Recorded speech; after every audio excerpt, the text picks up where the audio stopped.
5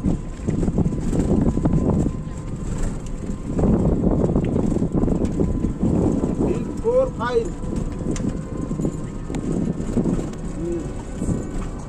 পাপাই তুমি কোথায় যাচ্ছ? 701 হুম, মাম্মাম কই? মাম্মাম 701 হইছে তাহলে আমার সঙ্গেই চলে যাচ্ছ বাবাই। বাহ, আনন্দ।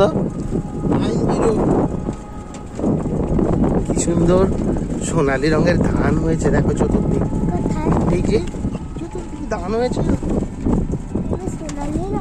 হ্যাঁ, গোল্ডেন কালার, ইয়েলো বলতে পারো, হলুদও বলতে পারো, কিন্তু এটা হলুদের থেকে বেশি সোনালি বলা যায়। দূর যেদিকে তাকাবে সবুজ হলুদের কম্বিনেশনটা কত সুন্দর, দেখো সবুজ আর হলুদের কম্বিনেশনটা দেখো কত সুন্দর, তাই না?